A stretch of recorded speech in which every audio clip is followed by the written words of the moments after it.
My self doctor M.K. Paliwal, assistant professor in chemistry, government girls college Chomu.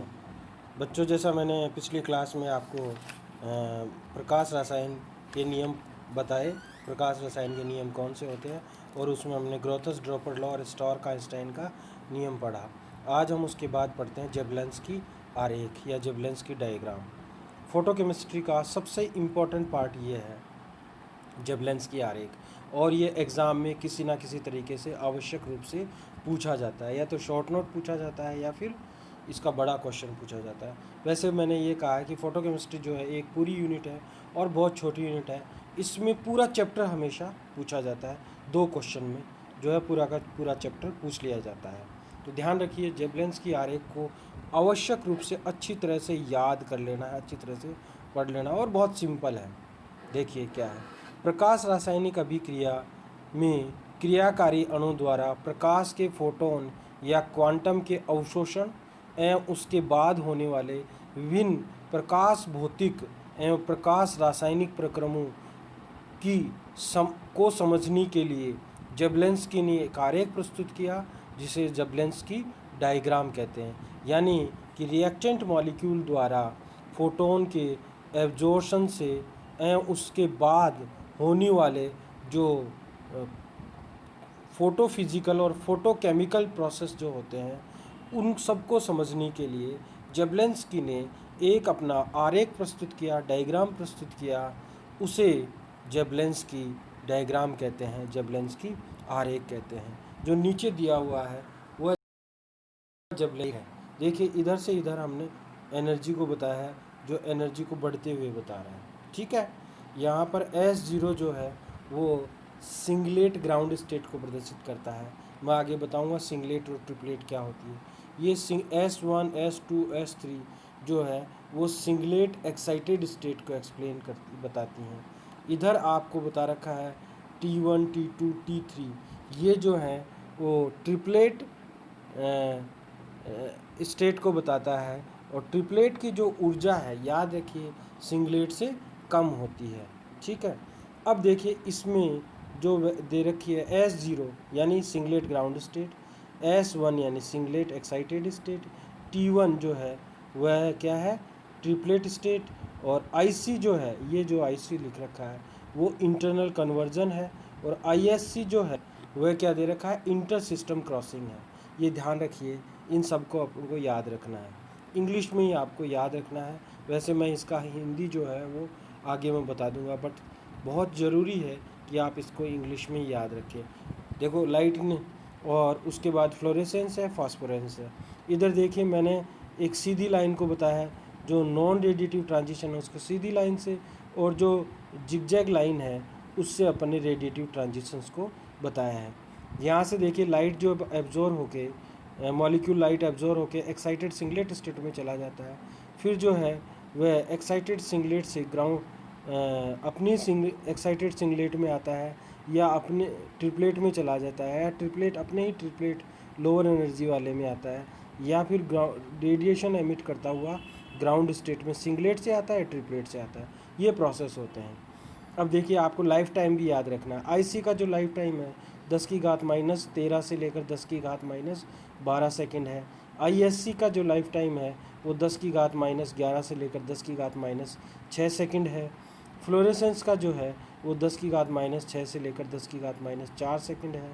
Phosphorescence है उसका 10⁻4 से लेकर 20 सेकेंड है। यानी कि सबसे ज़्यादा जो लाइफ टाइम है वो फॉस्फोरेसेंस का है। ठीक है, ये आगे आप जब पढ़ लोगे तो दोबारा मैंने इस जो पेज है उस पर पूरा का पूरा समराइज करके लिख दिया। इससे ज़्यादा कुछ भी याद नहीं रखना है आपको। तो आप याद रखिए कि ये चीज़ें अपने को याद रखनी है, फिर अपन एक्सप्लेन कर देंगे। उपरोक्त आरेख में निम्न प्रक्रम दिखाए गए। उपरोक्त जो आरेख है उसमें 5 प्रोसेस दिखाए गए हैं। 5 प्रोसेस कौन कौन से हैं? पहला है उत्तेजन, एक्साइटेशन। दूसरा है IC, इंटरनल कन्वर्जन। तीसरा जो है वो इंटर सिस्टम क्रॉसिंग है। चौथा है फ्लोरेसेंस है, यानी प्रतिदीप्ति है। और फास्फोरेसेंस जो है 5वां है, यानी कि स्फुरदीप्ति है। तो ऐसे जो है वो 5 प्रोसेस हैं। तो एक्साइटेशन जो है उसका मतलब ये हुआ, सिंगलेट ने लाइट एब्जॉर्ब की और सिंगलेट एक्साइटेड स्टेट में चला गया। इंटरनल कन्वर्जन का मतलब है कि किसी भी एक्साइटेड से अपने लोअर एक्साइटेड स्टेट में हीट को रिलीज करते हुए वह आता है, तो वह इंटरनल कन्वर्जन है। इंटर सिस्टम क्रॉसिंग में क्या है, एक्साइटेड सिंगलेट से एक्साइटेड ट्रिपलेट में ही आता है और हीट को रिलीज करता है। ये जो प्रोसेस है वो इंटर सिस्टम क्रॉसिंग है।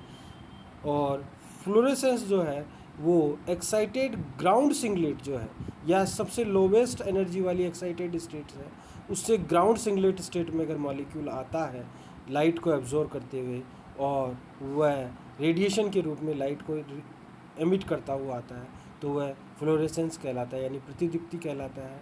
और पांचवा प्रोसेस है, अगर ट्रिपलेट जो है ट्रिपलेट स्टेट से या लोवेस्ट ट्रिपलेट स्टेट से ग्राउंड सिंगलेट स्टेट में मॉलिक्यूल पुनः आता है और रेडिएशन को इमिट करता हुआ आता है, तो वह फास्फोरेसेंस कहलाता है, यानी कि स्फुरदीप्ति प्रोसेस कहते हैं। अब अपन इनकी एक एक जो है करते हैं कि क्या होता है। सबसे पहले हमने बात टर्म्स जो यूज हुई हैं वो सिंगलेट और ट्रिपलेट जो है, ये क्या होती हैं। सिंगलेट और ट्रिपलेट, सिंगलेट को एस से रिप्रेजेंट करते हैं, ट्रिपलेट को टी से व्यक्त करते हैं। यह पद उस अवस्था की चक्रण बहुलता या स्पिन मल्टीप्लिसिटी को बता। मल्टीप्लिसिटी जो होती है वह 2s+1 के बराबर होती है, जहाँ पर कैपिटल एस जो है वो स्मॉल एस का सम होता है, यानी सभी इलेक्ट्रॉनों के चक्रण का जो योग होता है वो कैपिटल एस कहलाता है। क्योंकि सिंगलेट अवस्था में इलेक्ट्रॉनों का चक्रण विपरीत होता है, या जब इलेक्ट्रॉनों का चक्रण विपरीत होता है तो जो है एस की वैल्यू एक की तो होगी +½ और दूसरे की होगी -½ तो +½ और -½ को जोड़ेंगे तो हमारे पास वैल्यू जो आएगी वो क्या आएगी, वैल्यू हमारे पास 0 आएगी। तो हम अगर 0 का वैल्यू 2s × +1 में रखते हैं तो 2 × 0 क्या हो जाएगा, 0 +1, तो 1 जो वैल्यू आ गई, इसलिए इसको सिंगलेट कहते हैं। और जब इलेक्ट्रॉन का चक्रण समांतर होता है या जब इलेक्ट्रॉन अकेला होता है तो क्या होता है, समांतर होने पर वैल्यू जो है वो पॉजिटिव होती हैं, तो +½ यानी कि 1 हो गया। अब 2s+1 में अगर वैल्यू रखते हैं तो 2 × 1 क्या हो जाएगा, 2 + 1 यानी ट्रिपलेट हो जाएगा। ठीक है, तो इस प्रकार से अपन बता सकते हैं ये ट्रिपलेट अवस्था होगी। जो प्रोसेस हैं वो दो प्रकार के प्रोसेस मैंने आपको बताया, नॉन रेडिएटिव और रेडिएटिव प्रोसेस। इंटरनल कन्वर्जन और इंटर सिस्टम क्रॉसिंग ये तो नॉन रेडिएटिव प्रोसेस है, जबकि फ्लोरेसेंस और फास्फोरेसेंस जो है वो रेडिएटिव प्रोसेस है। तो सबसे पहले इंटरनल कन्वर्जन की बात करते हैं कि इंटरनल कन्वर्जन क्या होता है।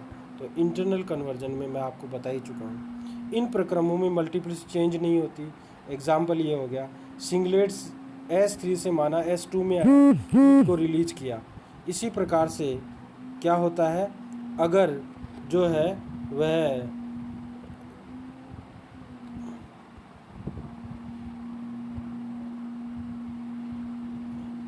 जैसे S3 से S2 में आया, हीट रिलीज किया, S2 से S1 में आया और हीट रिलीज किया, फिर T3 से T2 में आता है हीट रिलीज करते हुए, या T2 से T1 में आता है हीट रिलीज करते हुए। इस प्रकार के जो प्रोसेस होते हैं वो इंटरनल कन्वर्जन होते हैं। इनमें सक्रिय अणु की ऊर्जा अणुओं के कॉलिजन से ऊष्मा के रूप में उत्सर्जित होती है। ये जो सक्रिय अणु होता है उसकी एनर्जी जो है वो रिलीज होती है, वो ऊष्मा के रूप में रिलीज हो जाती है, क्योंकि वह कॉलिजन के रूप में काम में आ जाती है। इस प्रक्रम में सक्रिय अणु उच्च उत्तेजित अवस्था से, जैसे S3 S2 या T3 T2 से प्रथम उत्तेजित अवस्था S1 या T1 में आता है। ठीक है, और इनका जो जीवन काल होता है वो 10⁻⁻13 से 10⁻⁻11 सेकंड के आसपास होता है, और ये नॉन रेडिएटिव प्रोसेस होते हैं। ठीक है, अर्थात इन प्रक्रमों में विकिरणों का उत्सर्जन नहीं होता है। तो ये हो गया इंटरनल कन्वर्जन। मैंने आपको पहले जो है पहले पेज पे सारी बात बताई दी। अब बात करते हैं दूसरा, इंटर सिस्टम क्रॉसिंग क्या होता है। इनमें मल्टीप्लिसिटी चेंज हो जाती है। उदाहरण के लिए S3 से मॉलिक्यूल जो है वो T3 में आता है और हीट रिलीज करता है, या S2 से T2 में आता है या हीट रिलीज करता है। या S1 से T1 में हीट रिलीज करते हुए जो है वह आता है। इन प्रक्रमों में सक्रिय अणु उत्तेजित एकक अवस्था सिंगलेट स्टेट से ट्रिपलेट स्टेट में आता है। ये जो नॉन रेडिएटिव ट्रांजिशन है, अर्थात इन प्रक्रमों में विकिरणों का उत्सर्जन नहीं होता, हीट का उत्सर्जन होता है। इनमें सक्रिय अणु की ऊर्जा जो है वो अणुओं के कॉलिजन से ऊष्मा के रूप में उत्सर्जित हो जाती है। इनका जीवन काल जो होता है वो 10⁻⁻11 से 10⁻6 सेकंड होता है। अब ये बात करते हैं फ्लोरेसेंस और फास्फोरेसेंस। मैंने आपको बताया फ्लोरेसेंस और फास्फोरेसेंस ये जो है वो कई बार शॉर्ट नोट के रूप में भी पूछ लिए जाते हैं। तो अपन बात करते हैं फ्लोरेसेंस यानी प्रतिदीप्ति। इस प्रक्रम में सक्रिय अणु एकक उत्तेजित अवस्था सिंगलेट एक्साइटेड स्टेट यानी S1 से एकक मूल यानी आध अवस्था यानी ग्राउंड स्टेट S0 में आता है। यानी कि S1 से S0 में मॉलिक्यूल आता है। जैसे ये यहाँ पर दिखाया, S1 से S0 में आया, हीट रिलीज रेडिएशन Hν है, तो रेडिएशन को इमिट करते हुए। इसका मतलब ये जो प्रोसेस है रेडिएटिव प्रोसेस है, अर्थात इन प्रक्रमों में विकिरणों का उत्सर्जन होता है।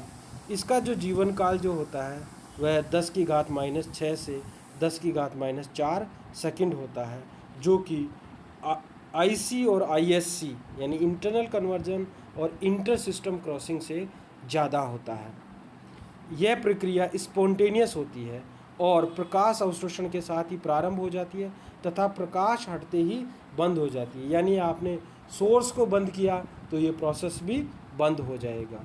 भिन्न भिन्न पदार्थों की फ्लोरेसेंस की उत्सर्जित प्रकाश की तरंग दैर्ध्य यानी लैम्डा ऑफ इमिटेड लाइट भिन्न भिन्न होती है। या यूँ कहिए किसी भी कंपाउंड के लिए फ्लोरेसेंस यानी कि लैम्डा की वैल्यू स्पेसिफिक होती है, स्थिर दीप्ति की वैल्यू उसकी स्पेसिफिक होती है, पर्टिकुलर होती है। इसीलिए अपने को अलग प्रकार की वस्तु अलग रंग की दिखाई देती है। फ्लोरेसेंस में अवशोषित व उत्सर्जित प्रकाश की विकिरणों की तरंग दैर्ध्य का मान भिन्न भिन्न होता है। अब देखिए स्टोक के अनुसार क्या है, उत्सर्जित विकिरणों की तरंग दैर्ध्य का मान अवशोषित विकिरणों की तरंग दैर्ध्य मान से अधिक होना चाहिए, क्योंकि E बराबर जो होता है वो Hν होता है। अब देखिए लाइट एब्जॉर्ब हुई, पर्टिकुलर एनर्जी की लाइट आपने मॉलिक्यूल पे डाली तो कुछ एनर्जी एब्जॉर्ब हो गई, यानी कि E की वैल्यू कम हो गई। तो E की वैल्यू कम हो गई तो न्यू की वैल्यू कम हो गई। अगर न्यू की वैल्यू कम हो जाती है तो लैम्डा की वैल्यू बढ़ जाती है, क्योंकि आप जानते हो E = Hν होता है, यानी E is directly proportional to the nu आवर्ती, और न्यू = C/λ, यानी कि आवर्ती जो है वह तरंग दैर्ध्य के विपरीत होती है, व्युत्क्रमानुपाती होती है। तो चूँकि जो अवशोषित प्रकाश है या उसमें क्या होता है, अवशोषित हो जाता है तो ऊर्जा के मान में कमी आती है, तो आवर्ती में कमी आएगी तो तरंग दैर्ध्य में बढ़ोतरी हो जाएगी। अब देखिए लास्ट जो बात है वो है फ्लोरेसेंस एक द्वितीय प्रक्रम है जो पदार्थ के अणुओं और परमाणुओं द्वारा प्रकाश के अवशोषण के प्राथमिक प्रक्रम के बाद संपन्न होता है। सेकेंडरी प्रोसेस होता है जो प्राइमरी प्रोसेस के बाद संपन्न होता है। प्राइमरी प्रोसेस मैंने आपको बताया था कि मॉलिक्यूल लाइट एब्जॉर्ब करता है और वह एक्साइटेड में कन्वर्ट होता है, उसके बाद वह प्रोडक्ट में कन्वर्ट होता है। तो ये जो है वो सेकेंडरी प्रोसेस हो गया। अब अपन जो इसमें लास्ट प्रोसेस है, प्रक्रम है, वो है फास्फोरेसेंस स्फुरदीप्ति। ठीक है, स्फुरदीप्ति का जीवन काल सबसे अधिकतम होता है, याद रखिए। ठीक है, अब अपन बात करते हैं क्या होता है। इस प्रक्रम में सक्रिय अणु जो है वो ट्रिपलेट एक्साइटेड स्टेट से सिंगलेट ग्राउंड स्टेट में आता है, यानी कि जो है वह क्या हुआ, ट्रिपलेट T1 से S0 में आया और रेडिएशन को एमिट किया। ये जो प्रोसेस होता है वो इसमें होता है। ये प्रक्रम जो है वो रेडिएटिव ट्रांजिशन है, अर्थात इसमें विकिरणों का उत्सर्जन होता है। इसका जीवन काल जो है वो 10⁻⁻4 से 20 सेकंड तक होता है। ये प्रक्रम नॉन स्पॉन्टेनियस होता है, अर्थात प्रकाश अवशोषण के बंद होने के बाद भी जारी रहता है। यानी लाइट का सोर्स आपने अगर बंद कर दिया तो भी फास्फोरेसेंस स्फुरदीप्ति होती रहती है। भिन्न भिन्न पदार्थों के फास्फोरेसेंस में उत्सर्जित प्रकाश की तरंगदैर्ध्य भी भिन्न भिन्न होती है, ये भी स्पेसिफिक होता है। फास्फोरेसेंस में अवशोषित प्रकाश की तरंगदैर्ध्य उत्सर्जित प्रकाश की तरंगदैर्ध्य के मान भिन्न भिन्न होते हैं, और वही बात है स्टोक के अनुसार उत्सर्जित प्रकाश के विकिरणों की तरंगदैर्ध्य का मान अवशोषित प्रकाश के विकिरणों की तरंगदैर्ध्य के मान से अधिक होना चाहिए, क्योंकि हम जानते हैं E=h², एनर्जी के रूप में कमी आएगी तो आवर्ती में कमी आएगी, आवर्ती में कमी आएगी तो लैम्डा के मान में वृद्धि होगी, क्योंकि μ=c/λ, और nu is inversely proportional to the lambda, और nu is directly proportional to the E, ये जो प्रोसेस होता है। अब नेक्स्ट बात है जो है वो लास्ट फॉस्फोरेसेंस है, वो भी एक सेकेंडरी प्रोसेस है जिसमें पदार्थ के परमाणु या अणु द्वारा प्रकाश के अवशोषण के प्राथमिक प्रक्रम के बाद संपन्न होता है। मॉलिक्यूल जब लाइट को एब्जॉर्ब कर लेता है तो उसके बाद ही एक्साइटेड होने के बाद जो प्रोसेस होता है वही वो फास्फोरेसेंस होता है, सेकेंडरी प्रोसेस के रूप में ये संपन्न होता है। इस प्रकार से अपन कह सकते हैं कि जेबलेंस की आरेख जो है वो मुख्य रूप से 5 पदों को समाहित किया होता है। पहला है एब्जॉर्प्शन, दूसरा है 2 नॉन रेडिएटिव प्रोसेस, कौन कौन से, इंटरनल कन्वर्जन और इंटर सिस्टम क्रॉसिंग, ये नॉन रेडिएटिव प्रोसेस है, और 2 हैं रेडिएटिव प्रोसेस जो है वो है फ्लोरेसेंस और फास्फोरेसेंस। ठीक है, तो अब जो बाकी है वो नेक्स्ट क्लास में पढ़ेंगे। धन्यवाद, थैंक यू।